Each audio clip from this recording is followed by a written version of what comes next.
11 का मैथमेटिक्स करेंगे। तो टोटल आपका जितना मैथमेटिक्स होगा उसका सॉल्यूशन अभी बताएंगे। चलिए एक एक करके जानते हैं किस तरह से हम लोग सॉल्यूशन आसानी से और इजी वे में कर पाएंगे, जिससे हमारा स्कोर अच्छा होगा और इंक्रीजिंग जो है ना, जो एक्यूरेसी होगा वो इंक्रीज करेगा। यहाँ पे बोला है एक्स का वह सबसे छोटा मान बताइए, ताकि इतना को 12 से डिवाइड किया जा सके।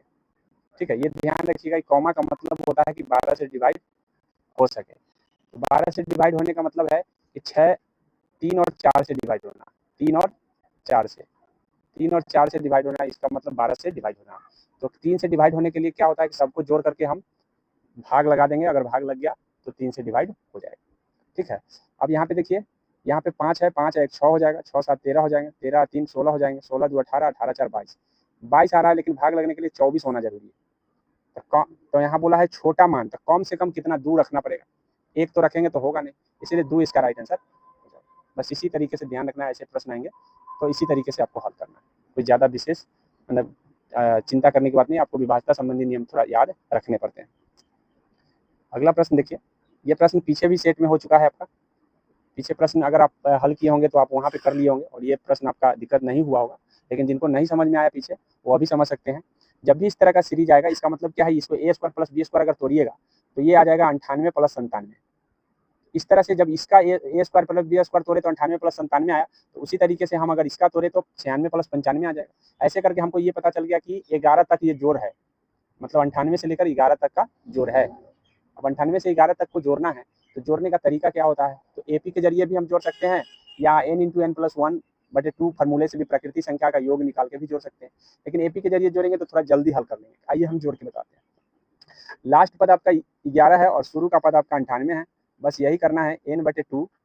ठीक है, a प्लस एल होता है, a प्लस एल का मतलब प्रथम पद और लास्ट पद जोड़ा जाता है और उसमें n/2 से गुना कर दिया जाता है। n क्या होगा सर, तो आप जरा सोचिए 11 से लेकर 98 तक कितनी संख्या आएगी।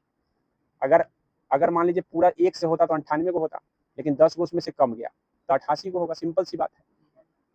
क्या दो क्या अब इधर, अब तो ये हमको पूरा अगर 1 से होता तो 98 होता, लेकिन वहाँ 10 तक हटा दिया गया तो 88 होगा, सिंपल सी बात है। कितने होंगे n, 88।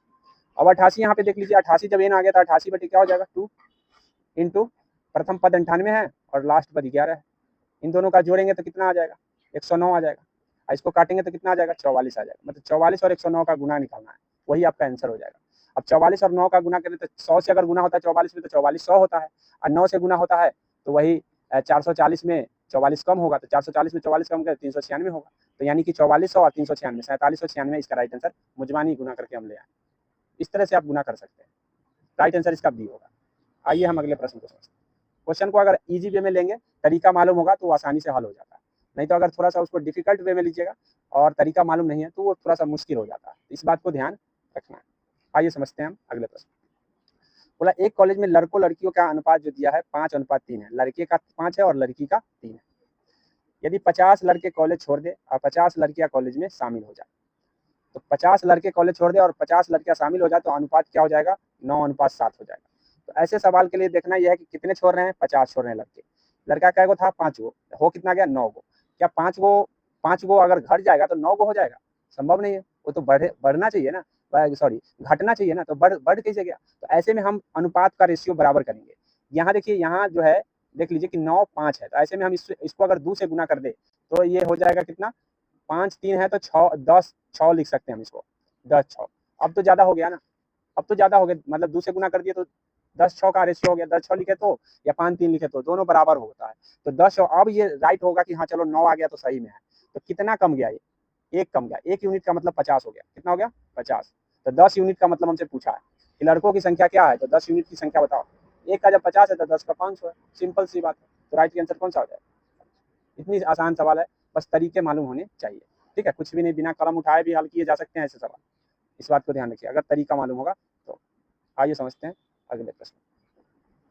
अगला प्रश्न क्या कह रहा है, 2 के पावर 5, 3 के पावर 6 और 5 के पावर 2 के कितने गुणनखंड पूर्ण वर्ग होंगे। बोला कितने गुणनखंड पूर्ण वर्ग होंगे। तो पूर्ण वर्ग कहा है तो इसका मतलब है 2 के पावर अगर 5 है तो हम इसको लिख सकते हैं 2 के पावर 2 वर्ग बनाने के लिए इसका जो है ना 2 के पावर 2 और फिर होल पावर क्या लिख सकते हैं हम, 3 है, 1 मिनट, 2 के पावर 2 हो जाएगा और उसके बाद हो जाएगा 2 के पावर 3 हो जाएगा, लिखा देंगे ना इसको, लिख क्योंकि गुना में पावर जुड़ जाता है तो 5 हो जाता है, इसको इस तरह से लिख दिए। अच्छा, उसके बाद यहाँ पे देखिए उसी तरीके से यहाँ पे 2 के पावर 3 के पावर हो जाएंगे 2 और उसके बाद है 3 के पावर कितने हो जाएंगे 4 होंगे ना।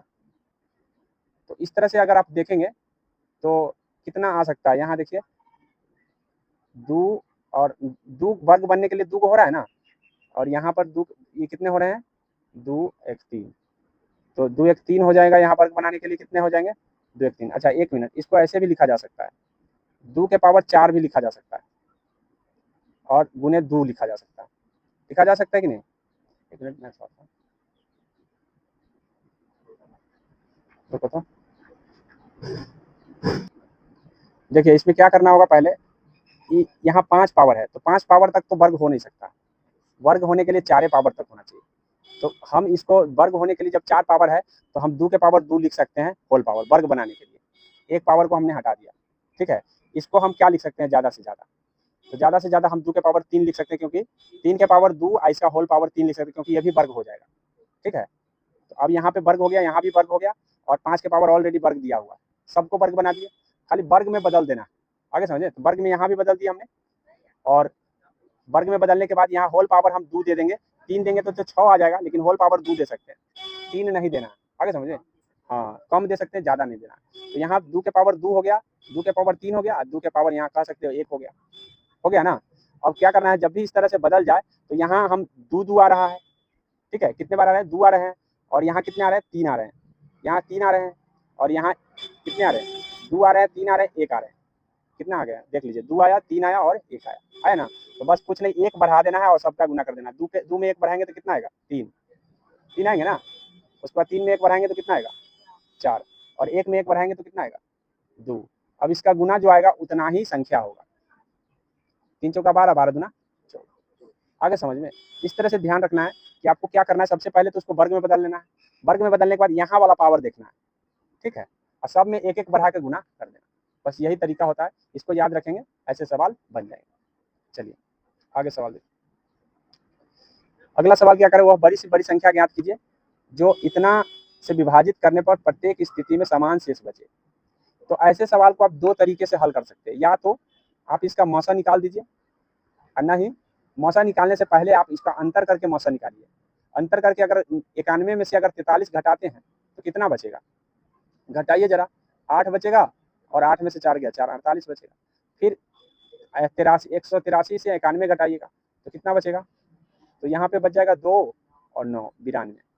फिर उसके बाद इस तरह से आप इसको घटा सकते हैं, 183 से घटा सकते हैं तो 140 बच जाएगा, कितना हो जाएगा, इसका मौसा निकाल सकते हैं। अब मौसा निकालिएगा तो इसका मौसा 4 आएगा, कितना आएगा 4। अब देखिए मौसा निकालने का तरीका क्या होता है, 48 से इसमें भाग करके निकाल लीजिए, फिर 140 में उसमें भाग करके देख लीजिए पूरा पूरी कट रहा है, इसका मतलब वही मौसा हो जाएगा। अब ये तो तरीका हो गया भाई बनाने का तरीका, लेकिन हम ऑप्शन से बना सकते हैं। ऑप्शन से क्या बनाएंगे कि कौन ऐसा ऑप्शन है जिसको भाग देने पर हर बार वही शेष आ रहा है।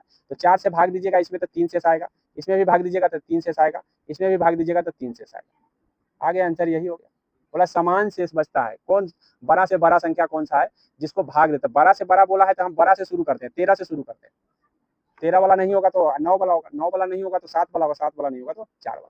बड़ा से बड़ा बोले तो बड़ा से शुरू कीजिएगा। ऐसा भी हो सकता है ऑप्शन में कि 2 को ऐसा हो तो बड़ा वाला आपका आंसर होगा, छोटा वाला नहीं होगा, बात समझे। इसीलिए हम बड़ा से शुरुआत करते हैं। यहाँ तो हमको आंसर पता चल गया था, हम आंसर पता निकाल लिए थे तो पता चल गया, लेकिन ऑप्शन से अगर आपको बनाना होगा तो आप क्या करेंगे, आप भाग दे के देखेंगे, लेकिन बड़ा वाला का पहले ट्राई करेंगे।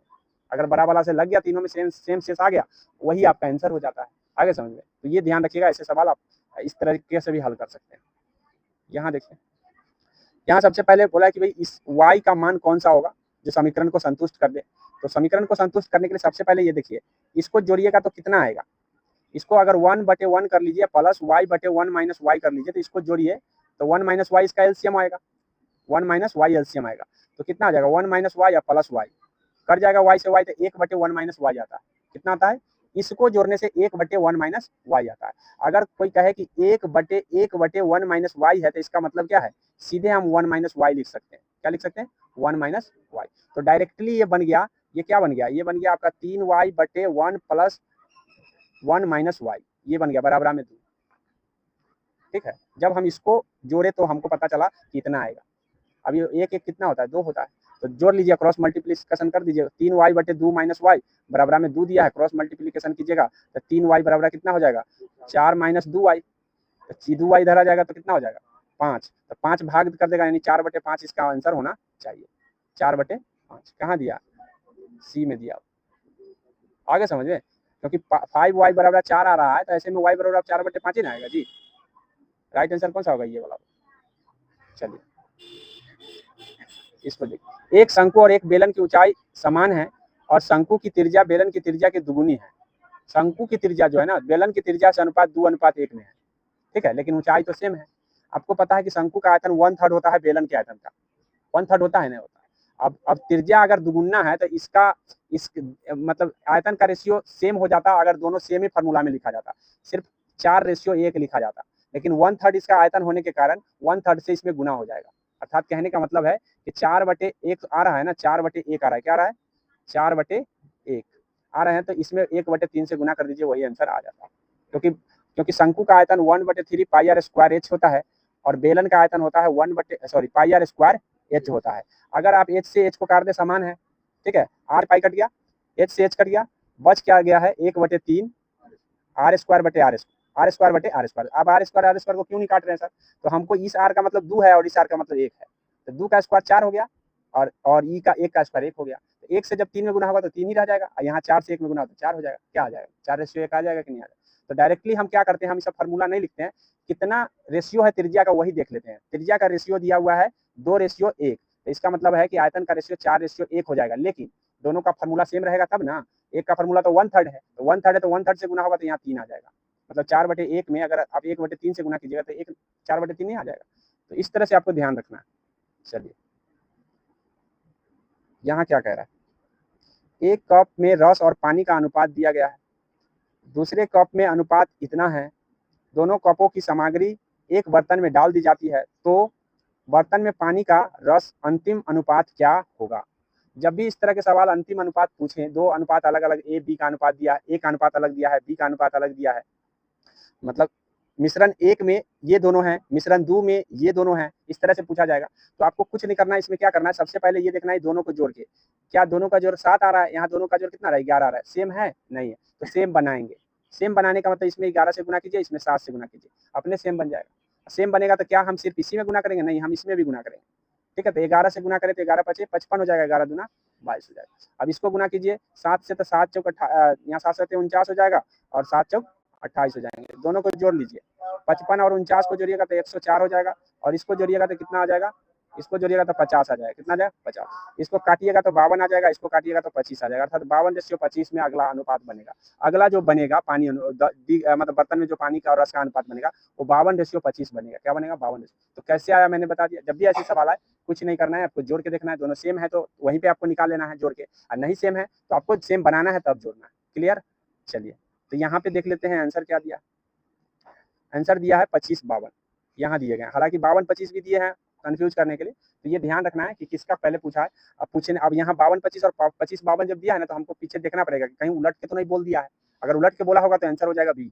देख लेते हैं कि किसका किसका दिया हुआ रेशियो, एक बार सवाल पर जरूर गौर करेंगे, अगर दोबारा ऐसे कंफ्यूजन हो जाए तो यहाँ पे देखिए, यहाँ पे किसका है, रस पानी का दिया है और दूसरा में भी रसे पानी है। अब पूछा क्या है, बर्तन में पानी का रस से अनुपात पूछा है, उल्टा पूछ दिया ना, पानी का रस से, तो पानी का रस से पूछा तो पानी के ऊपर होगा रस, है ना। अगर हम ये मान के निकल जाते हैं, खुश हो जाते हैं, तो वहाँ घर आते तो दुखी होना, मतलब एग्जाम में ऐसे होते हैं, ये ध्यान रखिए। इसीलिए हमने पहले आपको बता दिया ऑप्शन, उसके बाद बता रहे हैं। तो इसका आंसर राइट कौन सा हो जाएगा, बी हो जाएगा, राइट हो जाएगा आपका बी। ठीक है, हल करने के बाद भी गलती हो सकता है, तब बहुत ज्यादा दुख होता है जब हल करने के बाद गलती हो जाए। हल नहीं हुआ तो चलो भाई, हल नहीं हुआ, हल करने के बाद अगर गलती हो जाए तो दुख। इसीलिए इससे बचने के लिए आपको दोबारा रिपीट देखना पड़ता है अगर ऐसे कंफ्यूजन हो तो। चलिए आइए हम अगले सवाल को समझते हैं। यहाँ पे क्या कहा है, बोला है कि 80 रुपये प्रति किलोग्राम लागत वाले 20 किलोग्राम चावल को 100 रुपये प्रति केजी की लागत वाले y केजी चावल के साथ मिला दिया जाता है।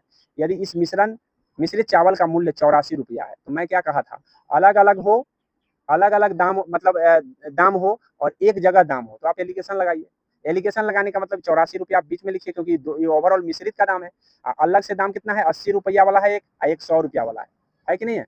अब ये दोनों का जब अंतर देखिएगा तो कितने का, 16 का अंतर आता है, और ये दोनों का अंतर जब देखिएगा तो कितने का अंतर आता है, तो ये दोनों का अंतर आ जाता है आपका 4 का। तो काट देंगे तो चलिए देखिए, हम अभी जो निकाले हैं यहाँ जो रेशियो आया है, ये मात्रा का रेशियो आया है।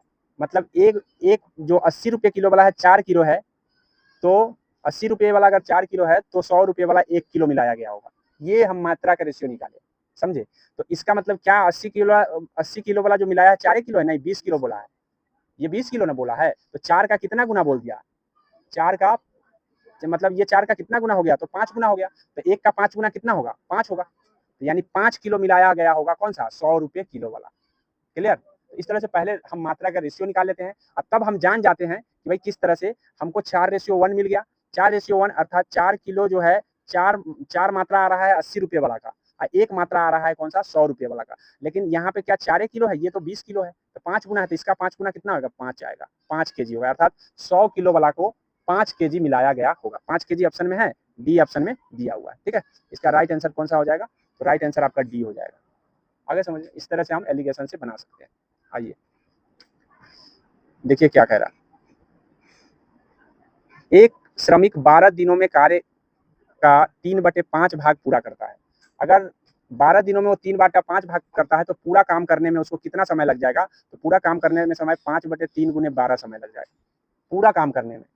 तो उल्टा करके गुना कर देते हैं। अब ऐसे में काट देंगे तो कितना दिन लग गया, पूरा काम करने में उसको 20 दिन लगेगा, पूरा काम करने में 20 दिन। अब उसको 3/4 काम करने में कितना दिन लगेगा, ये चीज बोला गया। तो हमको पता है कि पूरा काम 20 दिन में जब करता है तो 3/4 काम करने में 3/4 से गुना कर देंगे 20 में, काट देंगे तो 4 पंचे 20, अर्थात कितने दिन लग जाएंगे, 15 दिन। बस यही सवाल था, 15 दिन इसका राइट आंसर हो जाएगा। ठीक है, चलिए।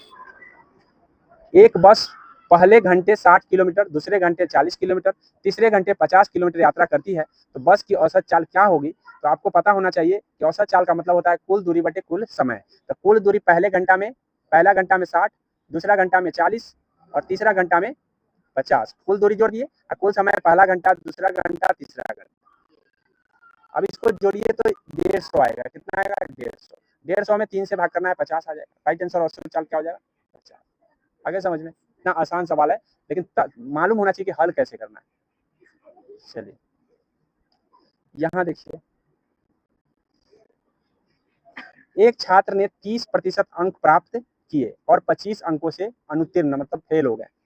दूसरा छात्र ने 42% अंक प्राप्त किए और उत्तीर्ण होने से 35 अंक ज्यादा ले आए, 35 अंक ज्यादा ले आए। ठीक है, तो उत्तीर्ण होने के लिए कितने अंक की जरूरत थी। ठीक है, उत्तीर्ण होने के लिए कितने अंक की जरूरत थी।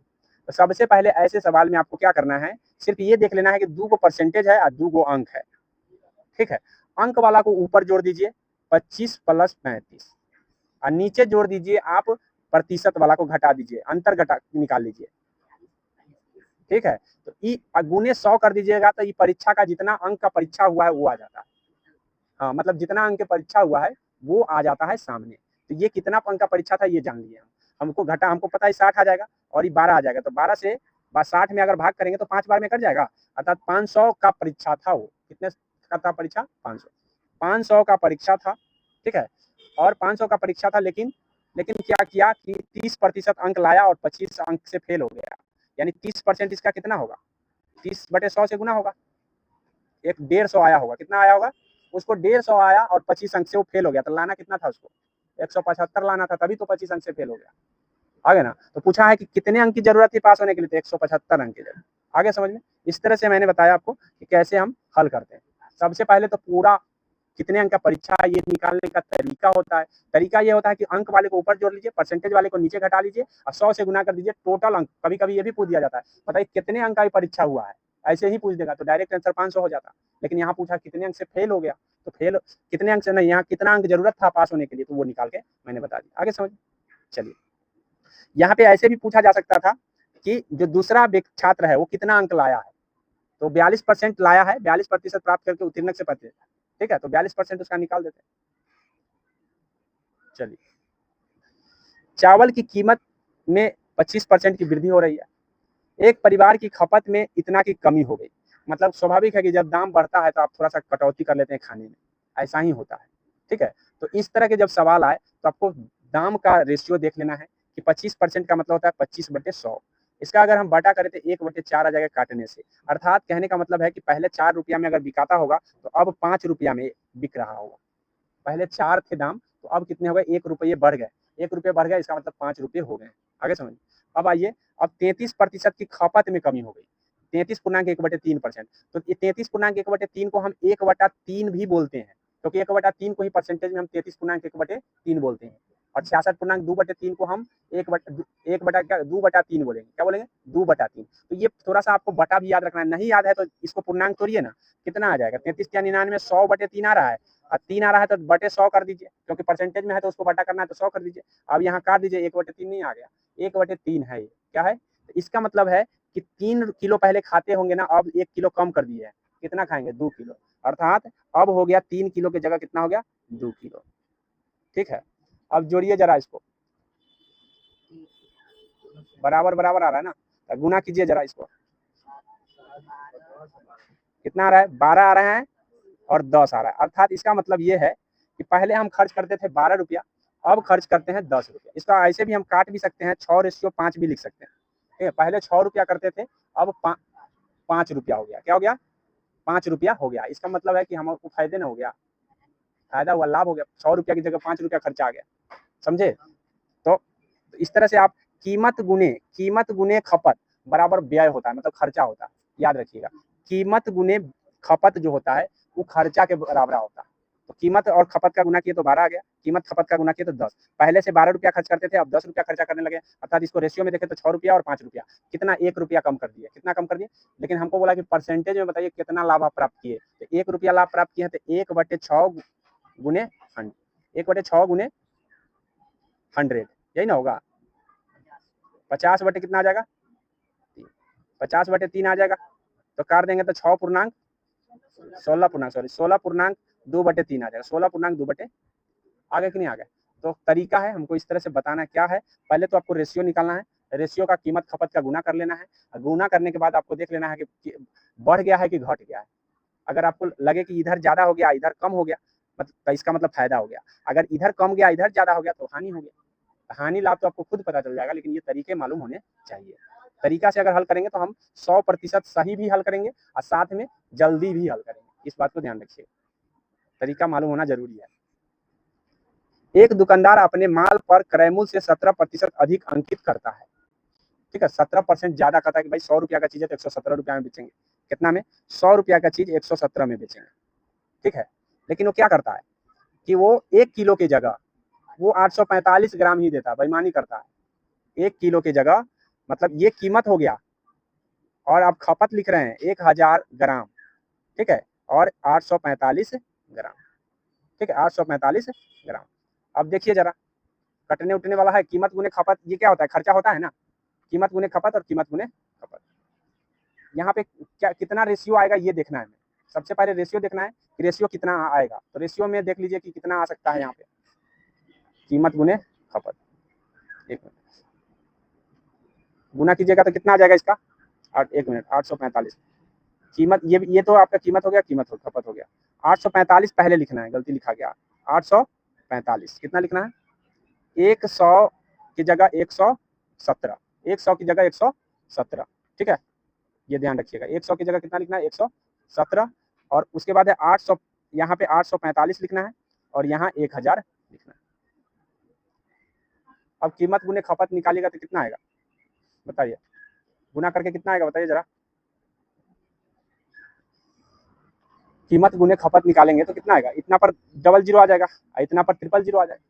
ठीक है, तो काट भी तो सकते थे इसको, और इसको 2 जीरो से 2 जीरो नहीं काट देंगे? तो काट देंगे तो अब ये सीधे 845 आ जाएगा और ये कितना हो जाएगा? कटिंग कीजिए, कितना आएगा काटने से? नहीं कटेगा, तिरछा।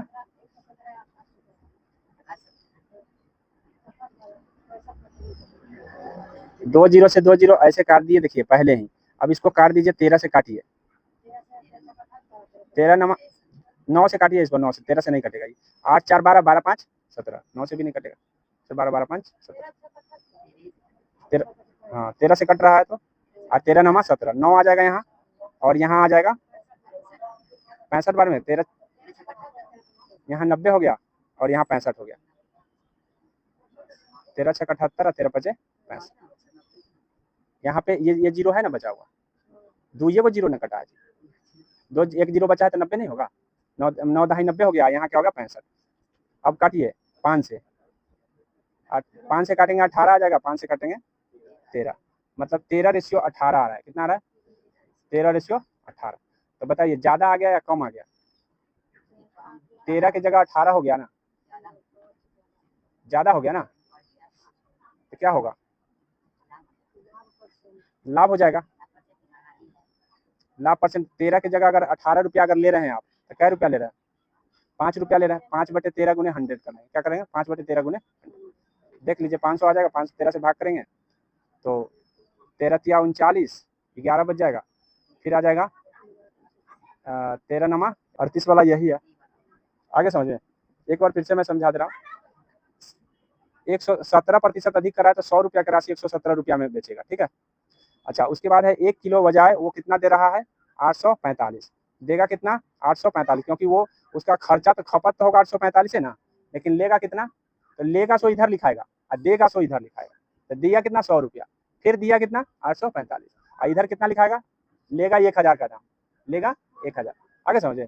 अब ये 2 जीरो से 2 जीरो काट दिए, 2 जीरो से 2 जीरो काट दिए, तो यहाँ पे काट देंगे तो 65 आ जाएगा। 13 से इसको काट देंगे तो 9 आ जाएगा। ये 9 से 10 में गुना तो 90 हो जाएगा। 90 से डायरेक्ट 5 से काटेंगे 13 हो जाएगा। यहाँ काटेंगे तो 18 हो जाएगा। 18 13 आ गया, यानी 13 रुपया की वस्तु 18 रुपया में वो बेच रहा है। 13 रुपया की वस्तु 18 रुपया ले रहा है। ठीक है, लाया कितना में? 13 रुपया में, दिया कितना में? 18 रुपया। फायदा कितना परसेंट हो गया? तो परसेंट निकालने का तरीका होता है दोनों का अंतर बटे जो जितना में लाया था वो लिख। आगे समझिए। तो राइट आंसर कौन सा हो जाएगा? यहाँ पे सी हो जाएगा। यहाँ देखिए, एक कार 3 व्यापारियों द्वारा बेची जाती है जिस पर उन्हें प्रत्येक को 4% की हानि होती है। तो 4% की हानि होने का मतलब क्या हुआ कि 100 रुपया की वस्तु कितना में बेचा गया, यानी 4% को अगर बटा में करते हैं तो कितना हो जाता है? 4/100 काट देंगे तो 25, 1/25, अर्थात 25 रुपया की वस्तु 24 रुपया में बेचा। 24/25 आ गया, मतलब 25 रुपया में लाए थे, 24 रुपया में बेच रहे हैं। 25 रुपया में लाए हैं, 24 रुपया में बेच रहे हैं। ठीक है, तो 24 रुपया में बेच दे रहे हैं। तो ऐसे में अगर हम इसका क्यू करते हैं और इसका क्यू करते हैं तो लास्ट वाला का दाम आ जाता है। किसका दाम आ जाता है? लास्ट वाला, यही ना कि लास्ट वाला का दाम। तो इसका फर्स्ट वाला का आ जाएगा, ये लास्ट वाला का, समझे। तो फर्स्ट वाला और लास्ट वाला, तो फर्स्ट वाला 3 बार अगर हम गुना इसको कर लेंगे तो ये लास्ट वाला का हो जाएगा, और 3 बार इसको गुना कर तो फर्स्ट बार हो जाएगा। तो इस तरह से देखिए ये शुरू में कितना में रहा होगा, तो इसका क्यू होता है 15,625, 15,000, और इसका क्यू होता है 13,824, 13,000। तो 13,000 बोला है कि अंतिम वाला इतना देता है, तो फर्स्ट वाला कितना दिया होगा? तो 15,625 दिया होगा। आगे समझिए, 15,625 कैसे आया? समझ में आ गया कि 15,625 इसका आंसर हो जाए। 225 है यहाँ, क्लियर। देखिए एकल छूट वाला तो कई बार आप पढ़ चुके हैं। ये दोनों का पहले एकल छूट निकाल लीजिए। 10-20 का एकल छूट 10 + 20 प्लस सॉरी माइनस यहाँ हो जाएगा 10 × 20/100। 1 0 से 1 0, 1 0 से 1 0। यहाँ पे 30 कितना आ गया? 30, 30 में से क्या घट जाएगा? 2, 30 में से 2 घट जाएगा, 28 बचेगा। कितना हो जाएगा?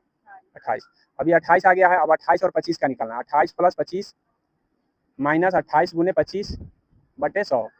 ठीक है, अब यहाँ पे 25 चौका आ गया 100, 7 चौका हो गया 28, और यहाँ पे दोनों को जोड़ेंगे तो कितना आएगा? 53। 53 में से 7 घटा लो, कितना आ जाएगा? 46%। कितना आ गया?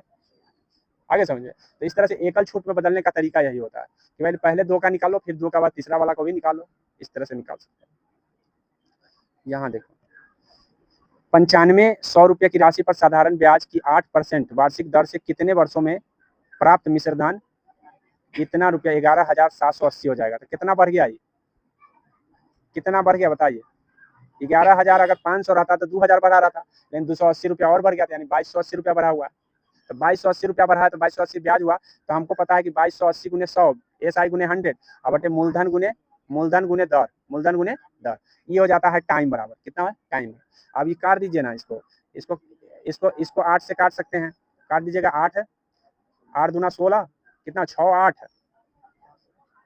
कटेगा। 8 से 8 दूना 16, उसके बाद 16 के बाद यहाँ पे बच जाएगा कितना?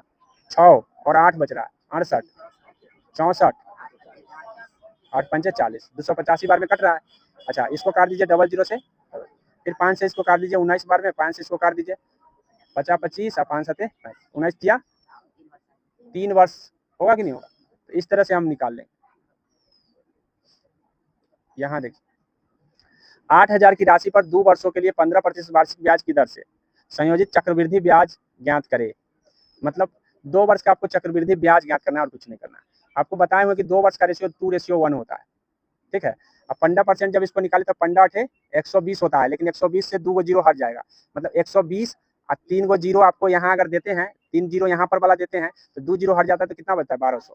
मतलब 15 8 120 होता है ना, तो 15 8 जब 120 हो गया तो 3 को 0 हम दे दिए तो 120 पर 3 को 0 इतना आ गया, लेकिन 2 0 हटाना है क्योंकि परसेंटेज निकाल रहे हैं हम, तो परसेंटेज के लिए 2 0 हटा देंगे तो कितना आएगा 1200 आएगा। 8% आ गया 1200, फिर 1200 का 8% निकाले तो 12 8 कितना होता है 96, लेकिन 2 0 क्या हो हट जाएगा, 96 100 आएगा लेकिन 2 0 हट जाएगा, यानी एक बार आ गया 1200 एक बार आ गया 96, तो 1200 दुना हो जाएगा 2400 और 96 एक कम 96 सॉरी 8% निकाल दिए हैं, 15% निकालना था। 1200 का 15% 180 आएगा, कितना आएगा पहले 1200 आया और फिर 15% 1200 का निकालेंगे तो 180 आएगा, कितना आएगा 180। तो 2:1 में हमको जोड़ना है, इसका 2 से गुना करना है, इसको 1 से गुना करना है, दोनों को जोड़ देना है। तो 12 दूना 2400 आ गया और 180 हो गया, तो 24 1 2500। क्लियर, आगे समझ में। चलिए 10 संख्याओं का औसत 8 दिया है, प्रत्येक संख्या में अगर 10 से गुना कर दिया जाए तो नया औसत। तो बस जो गुना किया जाता है उसमें गुना कर दो, जोड़ दिया जाता है जोड़ दो, घटाया जाता है घटा दो। औसत कितना है 8, गुना किया जाता है तो गुना करके और नया औसत निकाल लो। 10 8 भाग किया जाता है तो भाग करके निकालते, जोड़ा जाता है तो जोड़ के निकाल देते। प्रत्येक में अगर हो रहा है तो बस वही करना है, मैं कई बार ये बता चुका हूँ। 3 सिक्के को एक साथ उछाले जाने पर तीनों के चित आने की प्रक्रिया, मतलब तीनों पर चित।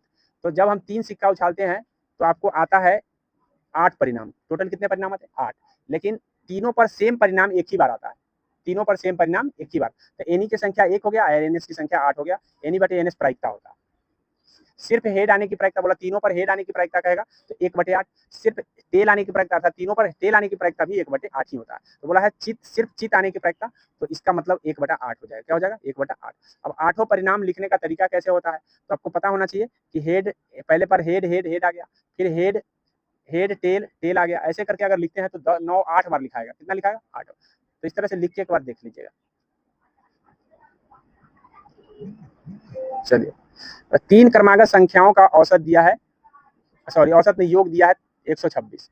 तो योग दिया हुआ है तो 3 क्रमागत सम संख्या पूछा है, तो सम संख्या पहला x हो गया, दूसरा x + 2 हो जाएगा और तीसरा x + 4 हो जाएगा। दो को बढ़ते चला जाएगा, क्योंकि सम संख्या जो है ना दो को बढ़ते जाता है। पहले अगर 2 आया तो उसके बाद कौन आता है 4 आता है, कितना बढ़ा 2, फिर उसके बाद 6 आता है, कितना बढ़ा 2, हर बार 2 बढ़ जाता है। तो 3 को बोला है, तीनों को जोड़ के कितना आएगा 3x + 6, 3x प्लस, लेकिन इसमें दिया है बराबर में 126, 100, ये 6 इधर घट जाएगा तो 120 बच जाएगा। 120 में 3 से भाग हो जाएगा, 3 से भाग हो जाएगा तो 40, x की वैल्यू क्या आ गई 40। जब x की वैल्यू 40 आ गई तो आपको निकालना है बड़ा और छोटा का गुणनफल। तो छोटा सबसे x हुआ और बड़ा x + 4 हुआ, तो x का मान आया है 40 और x + 4 का मान आ जाएगा 44। यही दोनों का गुणनफल करना है। तो गुना कीजिएगा तो 44 चौका होता है 176, यानी आपका हो जाएगा 1700। आगे समझ में। चलिए ये तो कैलकुलेशन है, आप कैलकुलेशन करके देख लीजिए कि कितना आएगा। तरीका मैं बता दे रहा हूँ कि कैसे करना है। पहले आपका कोष्ट का काम करना है, ठीक है। कोष्ट में आपको सबसे पहले यहाँ ये ब्रैकेट का काम करना है। इस ब्रैकेट में क्या लिखा है 3 3 + 3 लिखा है तो क्या हो जाएगा 6 6, उसके बाद भागा 3 दिया है तो 6, तो 3/6 हो जाएगा। 3/6 जब काटेंगे तो 1/2 आ जाएगा, कितना आ जाएगा 1/2 से इसमें गुना करेंगे तो कितना आ जाएगा 2 आ जाएगा। कितना आ गया 2। इस ब्रैकेट का काम खत्म हो गया, 2 आ गया, हमको पता चल गया कि इसका काम क्या है 2। अब देखते हैं इसके आगे आते हैं तो का से दर्शन होता है, तो पहले काये का काम होता है। तो 4 दूना 8 आ गया, 8 आ गया, लेकिन यहाँ 3/8 लिखा हुआ है तो 3/8 लिख देंगे। कितना लिख देंगे 3/8। यहाँ तक का काम खत्म, ठीक है। अब उसके बाद क्या लिखा है यहाँ पे देखिए, तो यहाँ पे लिखा हुआ है गुने हो जाएगा 4 और का हो जाएगा 4 और 16 भागा लिखा है। तो अब पहले का काम होता है, तो 4 चौका 16, 16 से 16 में भाग हुआ तो कितना 1। इसका मतलब 3/8 इधर का काम पूरा तमाम, लेकिन इधर भी है काम इधर भी ना है, तो इधर का काम तो 3/8 आ गया। आइए 3/8 यहाँ तक का काम आ गया। इधर का काम अगर देखते हैं तो भाग लिखा है, क्या लिखा है 3/8 भागा लिखाएगा। पहले होता है आपका कोष्ट का काम, तो कोष्ट के काम में का काम पहले होता है 8 दूना कितना हो जाएगा 8 चौका 32 हो जाएगा। 32 में 2/32 कर देंगे तो कितना आ जाएगा 2/32 करेंगे तो 1/16 आ जाएगा। कितना आ जाएगा? 1/16। अब 1/16 है तो 3/8 गुने हो जाएगा 16/1, भाग होगा तो 8 दूना 16, 3 दूना कितना आ गया? 6। इसका राइट आंसर बी होगा। बस तरीका से हल करना है, तरीके से हल कीजिएगा तभी आएगा, नहीं तो इसमें कंफ्यूजन बन के रह जाएगा। पहले किसका काम होता है? का। इस बात को ध्यान रखिएगा। ब्रैकेट में जो है उसको देखते हैं, ब्रैकेट के बाद अगर पहले का है तो का काम करते हैं, फिर भाग का काम करते हैं, फिर गुना का काम करते हैं। आगे समझिए। चलिए, एक निश्चित संख्या में व्यक्ति एक कार्य को 24 दिनों में पूरा कर सकते हैं, मतलब 54 दिनों में पूरा कर सकते हैं कोई काम को। यदि 15 व्यक्ति कम होते हैं, मतलब पहले से x व्यक्ति था और वो 54 दिन में कर रहा था, अब क्या हुआ कि 15 को कम गया, x - 15 हो गया, तो अब जो है काम कितना दिन में होगा? 18 दिन ज्यादा लग जाएगा। तो पहले कितना दिन लग रहे थे? 18 दिन ज्यादा हो जाएगा तो 72 दिन हो जाएगा। अब लगेगा कितना? 72 दिन। दोनों बराबर हो गए क्योंकि दोनों पूरा काम हुआ, ये पूरा काम हुआ, ये पूरा काम हुआ। ठीक है, काम बराबर काम होता है। अब यहाँ 54 से 18 3 54, 18 चौक 72, यहाँ 4 आ गया, यहाँ 3 आ गया, तो यहाँ 3x हो जाएगा और यहाँ हो जाएगा 4 से गुना 4x - 60, 4x - 60। ये 4 इधर आएगा तो -x बचेगा, अर्थात x बराबर 60 हो जाएगा। कितना हो गया? और यहाँ पे क्या पूछा था? तो प्रारंभ में व्यक्ति कितने लगे थे? तो 60 लगी थी, x माने थे ना, 60 लगी थी। आगे समझे। अगर उससे भी नहीं होता तो हम समीकरण निकाल चुके थे, 3x बराबर क्या निकाल चुके थे? x - 15 इंटू में 72, यही ना निकाल चुके थे। 72 ना आएगा, 4 किसे आएगा?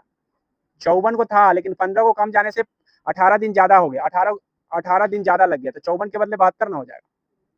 72 ना आएगा, 72 कहाँ से आया समझे? यानी पहले 54 को लग रहा था जब x व्यक्ति था तो 54 लग रहा था। ठीक है, और अब जो है अब 18 व्यक्ति है, सॉरी x - 15 व्यक्ति है तो कितने लग रहे हैं? 72 लग रहे हैं। कितने लग रहे हैं? 72। आगे समझे। अब देख लेंगे कि कौन सा मान रखने पर बराबर आ जाएगा। यहाँ रख देंगे, यहाँ रख देंगे 60, तो यहाँ भी 60 रख देंगे, दोनों का गुना करके देख लेंगे कि अगर ये दोनों बराबर आ जा रहा है x के मान रखने पर तो 60 आंसर हो जाएगा। जिसको रखने से आ जाएगा दोनों पर तरफ बराबर, वही आपका आंसर हो जाएगा। अगर हल नहीं करना है तो, नहीं तो हल करिए। अब 2 प्रश्न बचे हैं। 3 पाइप ABC किसी खाली टंकी को क्रमशः 2, 3 और 6 घंटे में भर सकते हैं। तो जब भी पाइप टंकी आता है तो उसका इफिशियंसी हम निकालते हैं शुरू में। पहले इफिशियंसी निकालेंगे, 2 है, 3 है और 6 है। एलसीएम 6 आएगा, इसका इफिशियंसी 3 का है, इसका इफिशियंसी, ठीक है, इसका इफिशियंसी 2 का है और इसका 1 का है। इफिशियंसी निकाल दिया हम। अब जो कहा है उसके अकॉर्डिंग चलेंगे। उन्हें एक साथ चालू किया जाता है, मतलब एक साथ सबको खोल दिया। बी को कितने समय बाद बंद कर देना चाहिए ताकि टंकी 1 घंटा 15 मिनट में भर जाएगा?